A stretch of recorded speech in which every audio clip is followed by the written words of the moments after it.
Hello and welcome back to Dream Girl. I'm Sheen, your host, and today I'm joined by another host, Shivani Pau. Shivani has a super successful podcast called The Millennial Mind. She's also the founder of the Performance Planner, and she's an executive coach, also a corporate girly who has now been paving her own path. So I'm very excited to hear what she has to say. Hello, Shivani. Welcome to Dubai. Thank you. I'm very happy to be here. I haven't even been here for 24 hours. I love that. I love the dedication to the podcast. It drew you back in. Honestly, it was so funny because when we were speaking, I think you said, should we meet at 10? And I think I was like, no, let me have breakfast calmly. Yeah, I said 2 as well. Yeah, you were said like, 2. no, I was like, no, we'll come for 11. I was literally like, I gotta go to a podcast. But I'm so happy to be here, and this is an amazing setup. So thank you, and thank you for drawing me in with the podcast. I couldn't stay away. Oh, I love that. But what do you think is the difference between being a guest and a host? Which one do you prefer? I prefer being the host. Okay. I have to prepare more for being the host, though. I agree. So today didn't have to prepare, which I actually loved. But tomorrow I have to prepare for, which reminds me I still need to do the questions for my guest tomorrow. So what's your approach to preparing for the podcast? So, a lot of people ask, how do I get on the podcast, right? Oh, right. And what people kind of missed is that I have to be really interested in the topic or the person in order for me to interview them, because I feel the conversation will flow a lot easier. So it's not necessarily about a step routine in terms of preparation, because I naturally will already know a lot about the guest. If I'm interested in the topic, what they're speaking about, their profile, their presence. Usually I'm interested in them. And so what I normally do is just pick up on all the things that I love and try and create a story. Now, when I first started the podcast, I had no idea what I was doing, right? And I think that's with a lot of people. When you start something, you have no idea what you're doing. And that can often pull you back from doing it, or you can do it and just kind of figure it out on the way. And that's what I did. So in the beginning, when someone would say, how do you figure out your questions? I genuinely would just Google them, see what was good about them, and then look at other interviews and see what people had asked them, right? That works in sometimes, and my profile grew very quickly over, last year. Not for the first 2 years, it was very slow. But now we're talking about the power of storytelling. And so when I'm researching a guest, I'm thinking, how can I align this into a story that's going to resonate with people? And that's what I'm really trying to do now. I also did not know anything about titles. I still to this day, a month ago, I figured who Mr. Beast was. When I spoke to you, I had no idea who Mr. Beast was. This is how far back in the game I am and how I do not know what I'm doing. Right. I had no idea Mr. Beast was the best creator on YouTube. No idea who this guy was. I looked into him, I realized that his whole aim is to make great videos. And so for me now, my essence and my purpose is I need to just make great videos. We can so easily get sidetracked on, I need to get a sponsorship. I need to monetize. I need to get more followers. What I want to do is inspire you to be better. And the only way I'm going to get you to do that is if you watch my videos. And so now it's all about making better videos. And that includes thumbnails, titles, storylines, the questions you ask, the way in which the guest responds to them.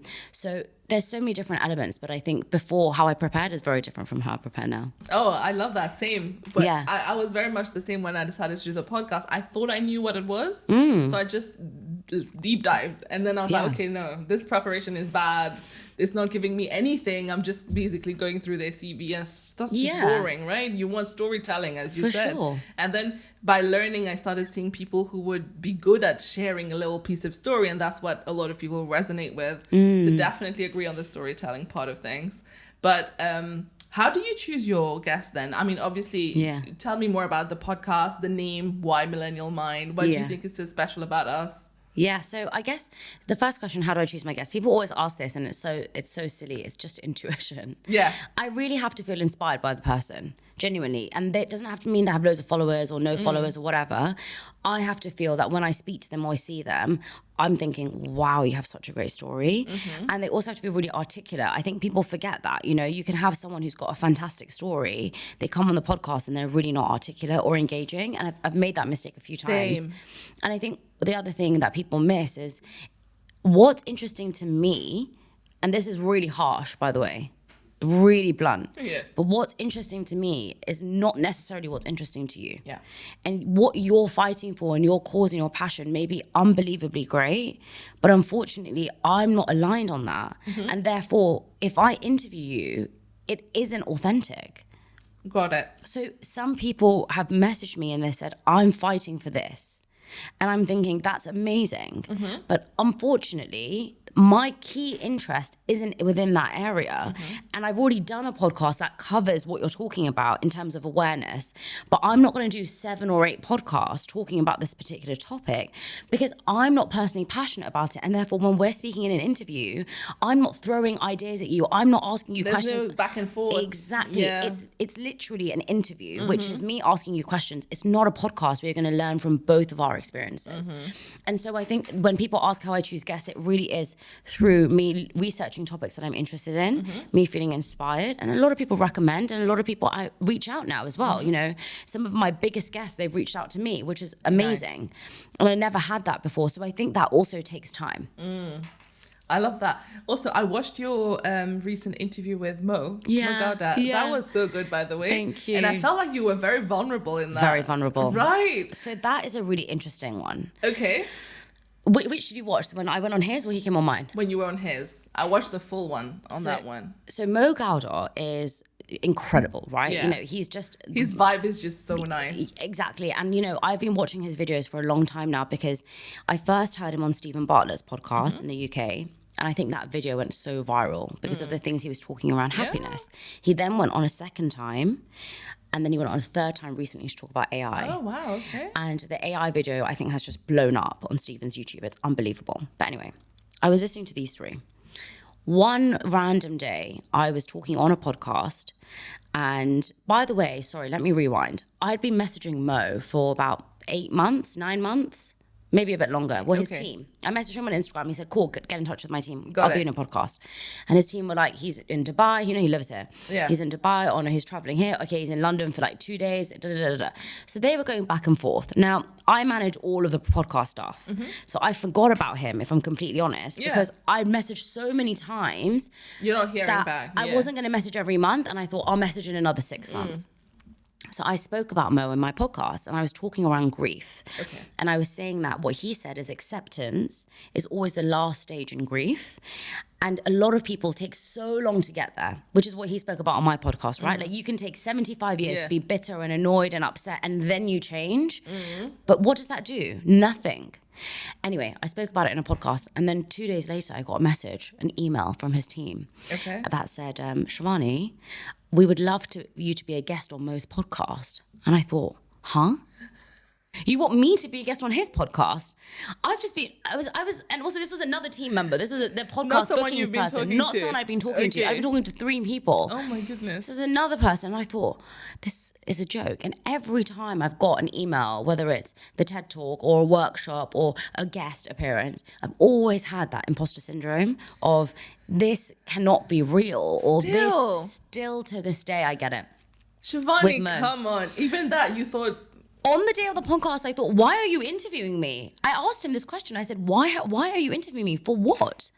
And I say this really humbly and not to sound like I'm not proud of what I've done, not to sound like I'm putting myself down, but I really don't understand why he interviewed me. I still to this day am confused. I just don't get it. I still do not understand. Yes, I've built a successful podcast, but also so what? There's 3 million podcasts in the world. But even logically, it doesn't make sense to you? No. If you like remove yourself from yourself and just be like, this person, would I interview her? No, I would not interview myself. Of course I wouldn't. No, why would I? Why? I would interview myself. I would not interview me. For why? Because what? Because I grew a podcast. Yeah. Okay. And you have interesting things to say. Okay. Who doesn't? You're articulate. Who isn't? A lot of people. Yeah. It's interesting. You literally just said that. Some guys are terrible. But it's interesting because I think that whatever, you know, I still didn't understand why he interviewed me. And I'm not putting myself down. And I don't want this to be like So you're genuinely still thinking that? Yeah, genuinely. Okay. So what I'm trying to explain is that imposter syndrome is still there for me. And I think that a lot of people, when I'm really open and vulnerable about this, like I was on Mo's podcast, I'm always nervous because people always say that I'm never going to get far if I'm putting myself down. And I guess it's difficult because when I did a podcast with Stephen, Stephen's like the biggest podcaster in the UK, right? When I did a podcast with him, a lot of people said that I should have just said that I was always going to do it with him in LA. And I said, no, I'm always going to tell the true story, Yeah. which is he interviewed my auntie. I went along with her. Yep. I asked him for an interview and he said yes. And everybody I love this story. I respect the hustle. Exactly. But it would have made me look better if you were invited. If I was if I lied Yeah. and said that it was already planned. But this is my point, is that a lot of people say you should do things to make yourself look better because it's going to get you further. I don't deny that. This is the same with buying the Instagram blue tick. Agreed. 100%, I would be able to get better guests if I was verified, because there is still that status. I don't care if anyone says that there's not. There is still a status when you're verified. And so I would 100% be able to get better guests, but I won't do it to get there faster because I know it's going to happen. And I don't say that in an arrogant way. I genuinely believe that it will happen for me. But don't you want to just get it to protect your account? No. Because everyone is getting hacked these days. I don't think everyone's getting loads of bots. I get loads of bots. Not even bots. Like, people are literally, like, a friend of mine, she was on 350K and someone hacked her account. And she can't get it. They deleted it. But if you've got Instagram verification, doesn't mean you can't get protected, no? She did. So, no. So if you're verified, because they have your passport and everything, so as soon as you say, they will immediately remove access to everyone else and create new access for you. So that's the only reason I did it. Oh, did you buy it? Okay, fair enough. But did you openly say you bought it? Yeah. Then there's no problem in it. That's what I'm saying. That Definitely. What I was talking about in that example is the people who buy it and then say, I got it to make themselves look better. But I don't think people are getting it anymore, right? What do you mean? Like, buying being awarded it. I don't think you are getting it anymore. I think you still can, you still can. Okay. Yeah, you just don't pay for it. Right. Which is the thing. But, I have no problem with that. Yeah. And this is the thing, like, my story, a lot of people were like, oh, you only got that because you were there at the right place in the right time. 100%. Yeah. I'm not denying that. Yeah. I'm telling you openly. But it's your unfair advantage that you used. Exactly. And everyone is presented with different opportunities in life. And this is my point, is that if you lie about them, you're only lying to yourself. But as a society, we encourage people to make them look better. Buy a fake bag because it looks like you've got a Chanel bag, which makes you look like you're rich. That's what we're encouraging in society. And that was the one thing for me that I really didn't want to do. And so anyway, my point was, on Mo's podcast, I was super nervous to be that vulnerable, because when you're really vulnerable, you get loads of messages of people telling you that it's amazing in the story, like with Stephen, but then loads of hate as well, saying that now I'm going to play on your insecurity. Yeah, now they know where to I know press your the button. insecurity is, I'm going to play on it. And I was really worried about that. But I think with Mo's, it was really interesting, because I was the most scared for him to release that podcast, and it's the most amount of messages I've got. See?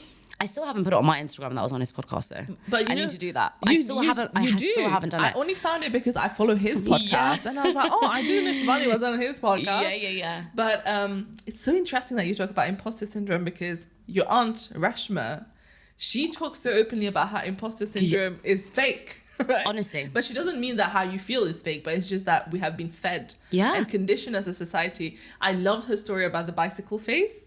Tell me, I don't know it. Oh, you haven't? So she did this at, I think it was at Smith College, the graduation ceremony. Right. So she was the speaker there, and she told the story of bicycle face. Okay. Which, so apparently back in the day when, the first cycle that came through was just one wheel. So women couldn't ride that. Then the bicycle came, and women started riding it everywhere, going around, having a little fun. And then men were like, well, now women are able to move too much. We need to stop them somehow. So then the doctors announced that there's this new condition called bicycle face that is affecting women. And when they ride the bikes, they become a bit flushed. Their feet are getting weird, and like their hairs are getting pulled back. They're getting bald spots. So all of this. And then now women were scared because they're like, okay, we're getting this bicycle face, so we'll stop. Right. You're joking. Yeah. And then after this, the first woman who joined the medical council ever in the history of humanity, first thing she did was disprove that bicycle face does not exist. Okay. And that's when it all went away. So she kind of like compared that story to today's bicycle face is imposter syndrome. We've fed women this narrative that, you're not meant to be here. You don't have anything to show. You're no different to anyone else. 100%. And then when you're here, you're like, well, why me over everyone else? Because we're all the same. But the fact is, we're not all the same. We each have something unique. We each have something we're working towards. But we've been fed this narrative so often. And we hear the word imposter syndrome. And you're like, oh, this is what I'm feeling. right? And then obviously the feelings are real because of how we've been conditioned and 100%. society has put it. But I love that narrative. I love that. You need to ask her about it. I've never heard her tell me that. Like, that's crazy. There's so many things, though, I think, that people always think, oh, women and men are not that different. You know, we are raised totally differently. We really are. Totally differently. If not by your family, by society. 100%. And I think that exactly what you've just said, it's so funny. I basically said that 10 minutes ago in your podcast. You know, well, what's so different about me? Why would he interview me? Exactly. And I face that narrative all the time. And on that day I spoke to Mo, I was going through such a difficult day and week. And I just bawled my eyes out on his podcast. You know, I really had to control myself in that podcast. Afterwards, I just thought, oh God, why did I say all that? Wrong day. But is it? It's you not. know, it's honest. So many of us hide how we really feel online because we're so scared of being judged. But we have no idea at how our story can impact that one person. And that day when they're feeling that shit and they listen to you telling them and they look at you as like an idol or as a figure, and I'm not talking about me, I'm talking about anyone online. Let's say it's a celebrity or your favorite founder or whoever it is, and they're telling you, you know, I'm really struggling today.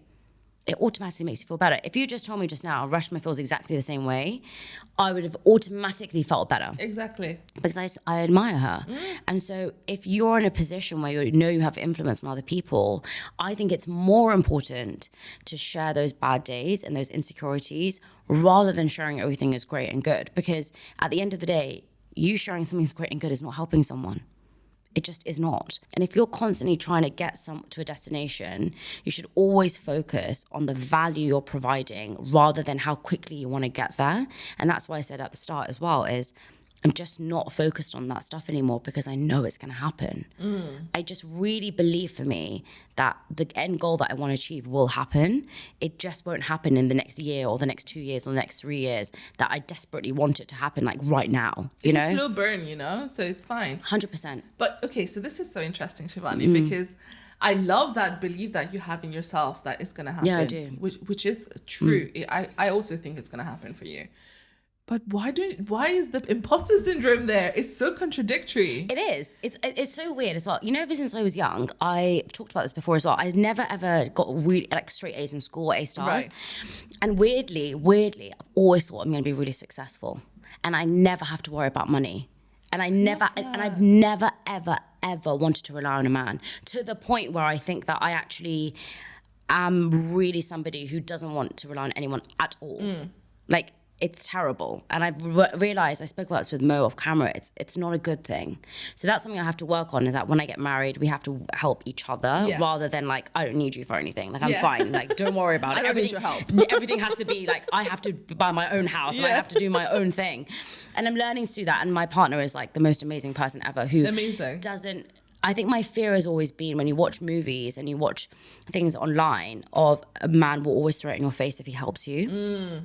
And I've been raised as really independent. Like, it's so funny. I'm on holiday with my family right now, and my dad and my brother have always raised me just not to be a princess, right? And my partner is like the opposite. So if I've got a heavy bag, he'll just pick it up and be like, don't worry, I'll carry it for you. And I'm to this day like, oh my God, thank you, that's so nice. Because my dad is like, carry your own bag. Carry mine as well. Yeah, so when we got off at the airport, we all had our own individual choice. I was like, can you help me? He was like, you can do it. And I was like, it's so mean, like, just help me, I'm just tired. And he was like, I'm tired too. And I'm like, what the hell? My partner's like, naturally will do it. I don't have to ask him. So it's more of like at first I used to find that really difficult, but now I've realized that's the reason why I'm so independent. It's the reason why I'm so strong. It's the reason why I don't rely on anyone for anything. So it's a good thing and also a bad thing sometimes. But in life, everything is. Everything right? is. And weirdly, I've always had this belief that I will be okay without a man as well. You know, a lot of in my family, there's such a huge contradiction because there's such an emphasis on getting married for me. Always it's the prime conversation. Really? We got into the taxi on the way to Dubai, and my dad said, the taxi driver said, my daughter just got married. And he said, how old is she? And he said, 25. And my dad turns around and goes, she's 25, yeah? And then I got so angry, and he was like, "It's a joke. Like, don't take life too seriously." And I was like, "For God's sake! Like, we just got into the cab. We haven't even left." And I love that it's just any random person got married. Exactly. It was just ridiculous. Okay. And then we get into, I think it was the airport or it was somewhere, and again the talk of marriage was mentioned again. It's just all the time. However, my parents have always said if I'm unhappy in a relationship, I should walk away. Okay. Always. Okay. To the point where they're like, you will easily find someone. Yeah. You do not need to worry. Yeah. So they've installed this like belief in me that I never need to worry about finding someone. And they've given me that self-confidence in relationships.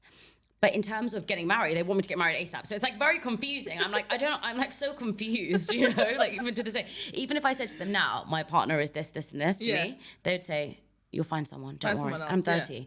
But then they also want me to get married. So I'm very confused. So I think also we have to remember in life that life is a paradox. Yeah. And you have to learn to manage the paradox. So even though I have a lot of imposter syndrome right now, which I'm sure loads of people do, it doesn't mean you don't believe you're going to be great. It doesn't mean you don't believe you're going to achieve success. And the reason for that, I think, is because the moment and the feeling that I'm having is in the present, is how I'm feeling right now. When you're starting in this entrepreneurial world, there are moments where every founder has talked about that they felt lost, confused, they were surviving. And there's moments where they're thriving. And it's a balance of those two emotions. And that's why I think there's that contradictory emotion of, I know I'm going to do it. I know I'm going to do it. But at the same time, I don't know if I'm going to do it today. You know? Maybe not today. Maybe not today. Today I'm struggling. And I've really learned to manage my emotions like that, you know? I think that a lot of people, when they're at the start of their journey, believe that it's going to be a road like this. Because naturally, and if you think about a 9-to-5 in a corporate job, that's how it works. It is like it's that. a ladder, right? Every 6 months, you have what's it called? Performance review. Correct. God, I really forgot what it's called now. How long has it been? Literally like 1 year performance reviews. Every 6 months you have a performance review, and they're like, you're doing well or you're not doing well. Yeah. Then the next year, but generally you're kind of always, doing well. Because you're always pushing, yeah. Rarely you're going to go down. At best, at minimum, you're going to exactly. So I think for me, it was always this, every year you're going to be doing better and better. And naturally, when you're getting a salary, every month you're getting the same. But every 6 months you get a bonus. And then every year you get a bonus. And it's like, oh, this is exciting. Easy a little life. bit more. Yeah. When you have your own business, and this is the thing that I struggled with the most and still to this day struggle with, is 1 month will be up here and the next month will be up here. Yeah. And then when someone asks you, how's it going? 1 month I'm like, yes, fantastic. Best decision ever. I'm killing it. And then the next month I'm like, I literally can't even afford to get anything this month. Like, I can't afford a meal deal. Yeah. Do you know what that is? You have that in the UAE. Do you have those things here? I don't know. Like, I was also the only gold coffee here, you know? There's no £3 meal deals here. But there's some months where I'm really struggling and some months I'm doing really well. And I've just learned to accept that is natural and normal. And also it's very difficult when you achieve something 1 month and then you're going down the next month. Because in the corporate world, you don't see that. Even if I was the same every month, I'd be okay. It's when it's like really big and then really small that it's such a different emotion to understand. And I think that's what the significant difference is between those two things. No, I've digressed so much, by the way. No, that was such a good point, like the whole managing your feelings thing. So obviously I have imposter syndrome as well, always. And the way I've started to condition myself to think about this was the reason I'm feeling this right now is because I've pushed past my comfort zone. 100%. So then it's a good sign, because the one thing I hate and I'm scared of doing is to just not push myself and just be too comfortable and therefore not growing anymore. So if you want to grow, you need to be uncomfortable. Therefore, that's when the imposter syndrome kicks in, especially because when you're dealing with something you don't know, you haven't done before, you're not very good at it, it's taking time to learn. Then you're like, oh, maybe, I'm not meant for this. I should just go back to my corporate job. For sure. And that's the thing is that, for me, when I'm, for example, I learned about Mr. Beast, right? Yeah. I didn't know who the hell he was. Then I'm thinking, okay, now I need to make better titles. Yes. And that excites me because I'm in a learning journey again. The problem with the podcasting world, by the way, and you might find this, is that it's very easy to become stagnant. It's very easy to do the same thing over and over again. And you've just hit 100K, congratulations. Thank you. And that growth, I don't know, how long did it take you to get there? 1 month. From? 17 to 100. 17, right, okay, so that's huge, right? Yeah. 17K to 100K. It's not going to happen. But that feeling of now is going to be like, I need to do that again. I need to get 200 in the next month. You want the hit again. Of course, you want it. And what's really difficult is that what got you from 17K to 100 is not what's going to get you from 100 to 200. Yeah. And that is such another long process to understand. And that was what it was like for me, because naturally you've been doing certain kind of video, I'm sure, that's been hitting, right? Yeah. And for me, I didn't have a formula. So I didn't know what was hitting. So I thought it's just me. And what happened in my journey, I grew from, I think 10K to 18K in 1 month. By the way, 2K to 10K in 2 years. Yeah, let me just emphasize that. 2,000 to 10K, 2 years of doing the podcast. No way. 2 years of doing the podcast. Wow. 10K to I think about 17 in about a month or 2 months or something, or maybe 3 months, I can't remember. And then from 17, 18 to 55 in 1 week. Wow. Because one of my videos went viral and someone else posted it onto their TikTok. Got it. It didn't go viral on my Instagram. It didn't go viral on my TikTok. And I remember this so well because I remember uploading the video on Instagram and then seeing it on TikTok and thinking, did I upload that last night? I don't remember doing that. I was going to do that today. And then seeing a rando do it and it got 1 million views in 1 day. And I thought, what on earth? But it was the best thing ever that she did that, because I commented on every single comment saying, so that's how you deal with it when other people thank you, do thank it. you, thank Okay. you. And then they all went to my Instagram. Got it. I also uploaded that video on TikTok. I got 500 views. Yeah, it's absolutely wild. 1 million and 500. It's a crazy algorithm. But anyway, so the point is that when that happened, I was really, taken aback. I thought, how has that happened? Then I went from 55 to 85, and then 85 to 100, and I thought, this is crazy. This is going so quickly. I don't understand. And then again, 100 to 120, and then it stopped. And I could not understand why, because I didn't have a formula. And a lot of people say, oh, this is the formula to go viral. I think it constantly changes. And it's not the same for everyone. And it's exactly what's going to work for you is not going to necessarily work for me. And so that is really difficult to manage. And that's where you feel the most imposter syndrome, because you think, was it by luck? Exactly. Yeah. And why is it not working? I'm doing everything that I'm trying. I'm trying everything under the sun. Now I'm adapting. Now I'm changing, and people don't like it. So what is it? And then you think, it's not me, it's the algorithm. That's the hardest part. But it is you, by the way. Thanks. If you feel that. But how are you dealing with this? The fact that I know right now you are really working on starting your own channel. Yeah. And when you don't see the result immediately and you have to grind kind of like in the dark and people are not seeing the content, and how do you keep yourself motivated? At the moment, in the last few months, I've been feeling really burnt out, if I'm honest. I've been feeling really, really, really exhausted. But last week I had a bit of an epiphany. And similar to what you just said, I realized that 2 years of saying that I started and built this podcast is not good enough. I want it to be 5 years. I worked for 5 years and it grew and it blew up. And it's really difficult because you do see some people within 3 months, 6 months that put in the work and they blow up, and that's fantastic. But you have to remember there's just like basic principles in life. And one of them is when you work long and hard for something, it feels unbelievable. Yeah. It feels so great. And for me personally, I know that when I was going through that period of 2 years and I was not seeing any growth, when I got that growth, it was the best feeling because I finally felt I was being recognized for it, right? But there is so much power in hustling and grinding and working every day and night to make something better, because you're not doing it for the clout. You're doing it to make yourself better. And this is what people miss, is that for those 2 years when I was working and I wasn't seeing any growth, I was still trying to make the podcast better. And that's why I believe that when I meet people who are excellent in their field, they see something within me. Because if I was doing it to chase the virality, chase the algorithm, do a jumping TikTok dance, and let's say I met Stephen Bartlett and I had 200,000 followers, but I had 200,000 followers from posing in a bikini or doing a TikTok dance, I don't think he'd given me the same opportunity. That's fair. And I think that's what we're teaching now, is just get viral, just get famous, instead of be the best in your field and get good at your craft and get in a journey where you're learning and you're enjoying the learning process.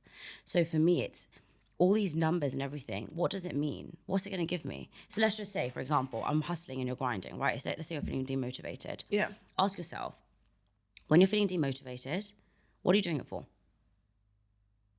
You've got 100K. Okay, now I'm going to give you 200 tomorrow. So Then what do you want? you want more. Why? I mean, for me, I'm just hustling because I want this to become my full-time thing. So you want to get paid? Yeah. Okay, so how much do you want to get paid? At least match my salary. At least match your salary, yeah? Yeah. That's it. And you'll be happy. I'll be happy. I'll quit. I bet you £1 million right now you will not be happy. 1 million. Everyone was watching this, yeah? If it matches your salary, you will not be happy. Okay, done. 100% not. I matched my salary last year. And that's when you quit? No, I quit when I didn't have. No way. No. Okay, when I quit, all I had, and I said, this is all you need to quit your job. All you need to quit your job is proof of concept. Okay. You need to have a plan that will show you that the thing that you want to quit. So, for example, with the podcast, I needed to have proof of concept that I was going to make money from it.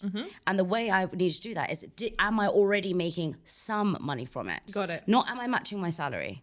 So I had different income streams, right? Yes. From the podcast, I started my performance planner. So I was getting money from there, which is a journal and a planner. Everyone should get it. Yes, it'll be in the link. And then the third thing from that was coaching. So I was already doing, I was a consultant. So I was then doing strategy coaching with people. So that was another thing. The other thing was executive workshops. So businesses were calling me in for me to speak. So I was already getting income from there, right? And then the fourth thing was Instagram. So if I was already making money, and YouTube, right? So if I was already making a little bit of money in these things, then if I had more time, could I scale it? And yes, I could. And that's what happened. I matched my salary within, I think, 2 or 3 months of quitting. Right? Oh, wow. So maybe it was very quick. It was very quick. Okay. The point is I was not happy. And you never will be happy if you match your salary. Ever. Because also matching your salary, you have to remember you have to take tax into account, right? So you have to match your salary. We don't. Please. Fuck's sake. Living here. I'm moving now. But in the UK, let's say you're earning £4,000, you then have to actually earn £8,000 because of the tax. Of course. Right? So you don't have to worry about that problem. No. But a lot of people do. So you have to think about that as well. Yes.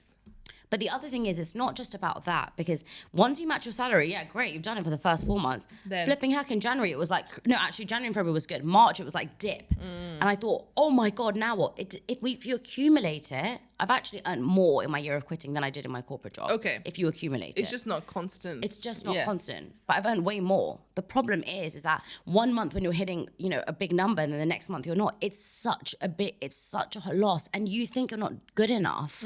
Because you think, if I earned that last month, why am I not earning it this month? Where's it gone? What's happening? Yeah. What am I doing wrong? How can I change? So now going back to the question of, you said you'd be happy when you match your salary. Impossible. You will not be, because you're always going to want more.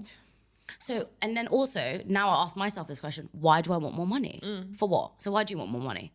If you match your corporate salary, okay, you'd be happy.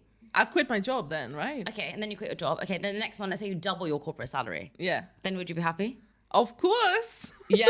Yeah. And then that month, that would be your base. So Mo Gauda on his podcast, he told me the story. So there was a study that was done on people, and they asked people, some people earn 5,000, 10,000, 15,000 pounds a month. They asked all these people, are you happy? And they said, no, he asked all these people, how much money would you need to be happy? And they all said double it. Every single one of those people said double it. So at 15,000 pounds, they wanted 30. At 10,000 pounds, they wanted 20. And at 5,000 pounds, they wanted 10. But those people at 15,000 pounds once had 5,000. They would have said double it, and I'll be happy. The point is that with money, it's a number. You will never, ever be happy. And that's why these platforms work, like TikTok and Instagram. Yeah, there's always because you're more. Chasing a number.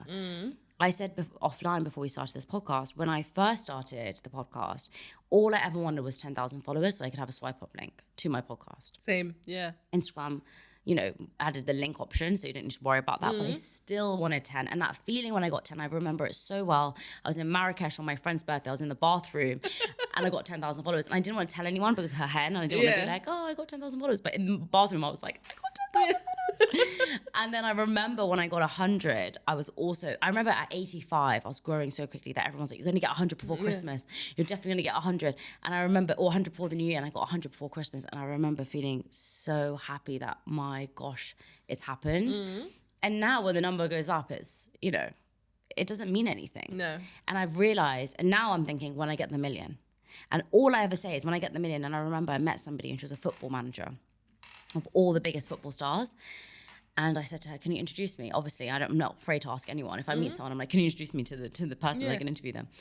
And she said, how many followers do you have? And I think at the time I had 110. And she goes, not good enough. You need 1 million. She goes, here's my number. When you get 1 million, call me. Look at whoever you want. And now I'm thinking, okay, when I get 1 million, then I'll be able to get this guest and this guest and this guest. I've realized it's just never ending. And so I can always work towards a goal, but I will always be unhappy when I get there. It's all about the journey. And that's why I say to you that I don't care if it doesn't happen for me the next year now. Yeah. I really don't. I hope it happens to me in 5 years' time. I hope it happens to me in 10 years' time. I hope when I'm 60, I'm the new Oprah. And I'm happy to wait till then. Because at that point I can say I waited 30 years to do this. And I would have that strength within me to overcome anything because I've built myself up for 30 years. And that's a great story. It's a great story. Yeah. We're getting to a point now where we're pushing people in positions that they're not ready for yet. And I can't remember who told me this, but when you don't get something, you're not ready for it yet. And it's so 100% true in my life. When I've wanted an interview with someone, when I've wanted to get a job, when I've wanted to earn a certain amount of money, my mind is not ready for it. My ego is not ready for it. And I really, really believe that. And we're in a position right now where I see loads of people rushing to get to this number. And for what? You have to really ask yourself, for what? Because we all think that more money will make us happy, more followers make us happy, it'll get us invited to the best parties, or get us invited to the best whatever. Think about what it's going to do for you. It's just not going to make you happy. And I've accepted that now, and I'm so fine with it. My podcast with Mo, you know, my Instagram, I think has like 400 likes or 300 likes. I've never, ever hidden my likes on my profile. Same. I've never bought my followers. So even if I sometimes get 80 likes, which has been happening recently, by the way, my content is not landing. I don't care. I put my best foot forward to make that content. And if people don't engage with it, it's okay. Yeah. Because I know, because I was in this position before.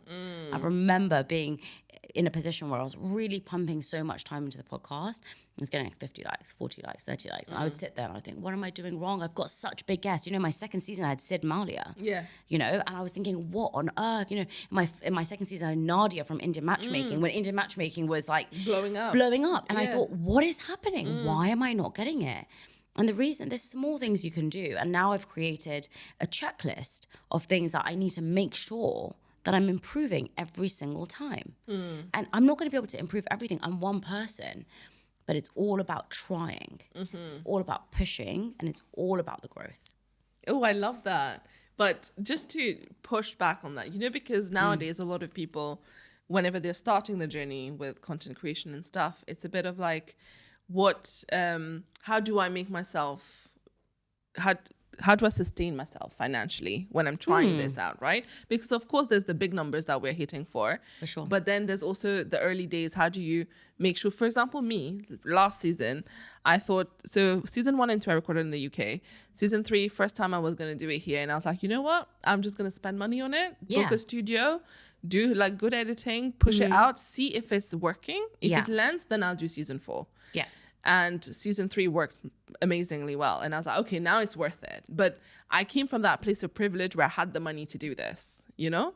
So then it's a bit of like, because I always get these questions, people ask for advice when, if I'm not making money from the content creation, when do I know that I should stop now? Look, a lot of people ask me this as well, and there's two answers, right? One is, if you're in a position where you're going out on the weekends and you're telling me this, I have absolutely no sympathy. Yeah, no sympathy. I don't care. Like, if you're going out and buying a cocktail for 20 pounds or however much it is here, I don't care. You should not be doing that. And that's my very blunt and harsh truth. Of course. Do not do those things. The other thing is, there are people who obviously, in the UK at the moment, there's a massive crisis. Yeah, right? Cost of living. You cannot afford to pay your rent, pay your bills, and your mortgage or whatever it is from your job, and then afford to do another thing on the side. And that is also just, unfortunately, there's nothing I can say to you on that, because I would never ask you to borrow money or take a loan out or whatever. No. The good thing I would say is that with content creation, it's free. So you can make a TikTok and you can blow up and you can get a brand deal, right? You can make a reel and you can blow up and you can get a brand deal. Yeah. And in those situations, if it's really something you want to do and it's your passion, then you will make the time to do it. Now, the mistake is when people ask me that question, I ask them the same question is, what are you doing it for? I didn't start this podcast to make money. No.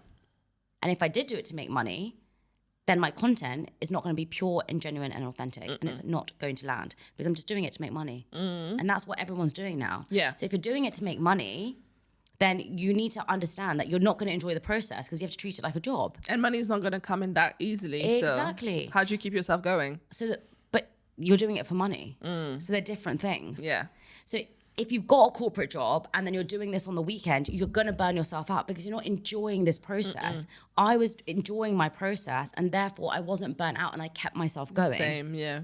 So that's the problem, is that if you don't enjoy it and you're doing it for the wrong reasons, in the sense of you're seeing it as a means to an end, then unfortunately it is going to feel like that to your audience. It's like when people online are going to promote things that they don't necessarily use, you're not going to You can tell. Exactly. And what that's going to do is you're doing it for the money. So then just openly say, I'm doing it for the money. Yeah. Do you know what I mean? Yeah. So they're different things. If you want it as your corporate job, ask yourself why. And if you 90% of the time people say it was easy money. Yeah, it is. And it's not. No. Because you're not going to make easy money from something that you find difficult and you're not passionate about. And it isn't easy. Do it because otherwise you'll be doing it every weekend and not be burnt out. Exactly. So it's a difficult question. I think in terms of like the genuine people who are really passionate about it and finding it difficult, you have to remember that, like I said, it takes time. You'll look at people online who will say, I started my YouTube channel and it blew up within a year. That's unbelievable. If it makes you feel any better, I've been doing this for 3 years. I've just started a new YouTube channel and I've got 255 subscribers. Woo. Like, I'm not monetizing fine. from YouTube. Yeah. And I still make the videos every single week. I'm going to go back right now to my hotel and Post. upload the video, Yeah. right? Yeah. The point is that when you do something, you have to remember that when you're starting from scratch, it takes time. And we forget that. We're in a society where we want everything to happen very quickly. We're used to the instant gratification. But think about 10 years ago when you start a business, you wouldn't make money straight away. You have to invest. And at what point do you invest is probably your next question, which is at the point where you're kind of good at it. If you want to start a podcast, I would never recommend anyone jumping straight into a studio. Agreed. Because you're not going to be good at it. Start on Zoom, which is free. Which is where we all started. Exactly. Yeah. I started on Zoom, Same. then go on Riverside, Yeah. and then move into a studio and then start doing it. But you're seeing everyone doing a podcast now because they think that that's how they're going to make money. And the problem is like, it's just so inauthentic because people are copying other people's journey when they forget that they have their own. We're always trying to find a blueprint out there. You are the blueprint. Yeah. Create your own blueprint. Who would have thought 10 years ago that someone could make a living talking into a mic? Right? Who would have thought it? Talking on a couch, having a chat. Madness. Yeah. Who would have thought you could send a picture of your feet and sell it for £10,000? Right. Have you been asked yet? No. The world is mad. I do get asked if I want like £50,000 a week if I want a sugar daddy. Sometimes it's I've really been asked for tempting. toast pictures. Really? Yeah. Sometimes it's tempting. I'm like, I could use that £50,000 to get Same. a I was really like, nice I'll just studio. find a picture from someone else. But the point is, I think that you've got to figure out a kind of journey and a plan and what you want to achieve. If you started on something and it's working and it's not getting loads of attraction, be really hypercritical on yourself and figure out why. Is your content good? Is it boring? Is it your delivery? Is it your lighting? Is it the marketing? Is it the sound? Is it the intro music? Is it the outro music? Is it the logo? Is it the thumbnails? Is it the title? What is it? Is it the caption? What is it that people aren't liking? And you know the way you can do that? Ask your audience. Yeah. I put it on my story box all the time. Same. What do you like? What do you like? Same. I get them to vote on thumbnails and everything now. So that's what's really powerful is you have to figure out what isn't working and fix it. No one is born being the greatest in any field. And it's really hard when you're starting because you think, I don't want to ask people because they're going to tell me and I'm not going to be good. You're probably not good.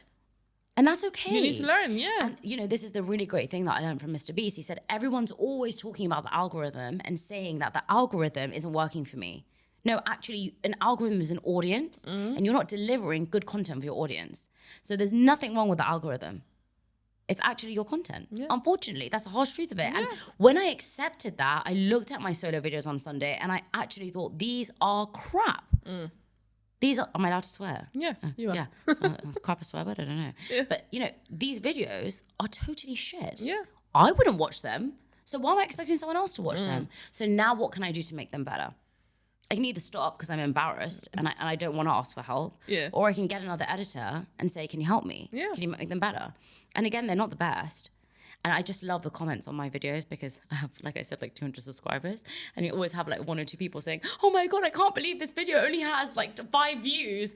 This is such a good video. So and I'm supportive. like, oh, thank you. It's a random person, Yeah. It's so nice. And, you have no idea how your comment, how your like, and how your sharing of someone's post can mean to them. And back in the day last year, I remember all my reels would get at least like 300, 400 shares. Like so many people would share my content. And this year it's maybe like 10, 20. But I still, every time someone shares it, I think, so kind of you. Yeah. I love it. Same for me. It's not the likes or the views. It's the saves and the shares. I was like, oh my God, I love seeing that. It's so nice. Okay, I have a final question for you while we wrap up. And I think this is something I'm asking for advice generally. But how did you see your social circle change as you became more famous? And how did you navigate that? It hasn't changed. It hasn't changed at all? No. No way. No, it really hasn't, honestly. So you're lucky. Really lucky. And this is why I did a post on this and it was really controversial. Everyone went really mad at me. What I said, I don't know if I should say it again because I might get attacked. What I said was, and I'm going to say it all in full, so please don't come at me before you hear what I say. When I was in school, when I was in university, I was always aligned to my friends in terms of our values. And I never believed any of them were fake or horrible or mean or any of that stuff, right? I genuinely have been really lucky. I haven't had that bitchy group of friends in my life. And so the friends that I have from school, I have till this day. You know, we're still just as close. And those friends I had at university who were my friends, but we kind of, went in different paths because I was also a really different person when at university. I used to go out a lot, I used to party. And so I'm not in that kind of circle anymore, right? And also we lived far. When you have school friends, they live kind of close to you.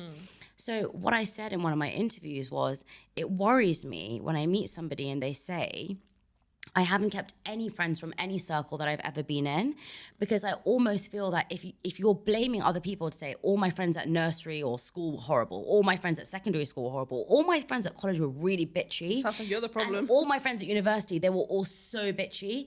I'm kind of like, oh, okay, well that worries me a little bit because if you're always seeing the negative in people and you're always pushing people away, then, you know, that kind of makes me doubt, okay, what are you seeing in them? And, you know, how are you towards them? That doesn't mean, you know, people in the comments are saying, but I'm autistic and, you know, I get nervous around other people. That's not what I meant. What I meant was if you're saying everyone was bitchy and I'm so nice, I don't understand why people don't like me because everyone's so bitchy. Oh, yeah, that thing. That's what I was saying, right? But God, people blew up in the comments. And I guess my social, back to your question, why my social circle hasn't changed is because I really believed I had really strong friendships. And so my friends from school and university, when I haven't seen them last year, I really didn't see my friends. Even this year, I maybe see them once every 2-3 months. I don't see them often. Yeah. And my friends are so supportive and they understand how hard I work and they are completely on board with it. You know, they never ever say to me, you know, you're so selfish, you never do it. Because I always make time for like their birthdays and their weddings, right?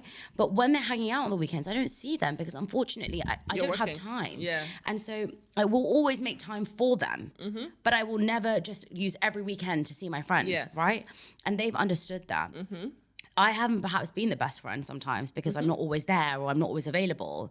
But when I'm with them, I spend all my time like being present and I won't be like on my phone. Like for my birthday, we all went away and I just didn't go on my phone for the weekend. It was so lovely.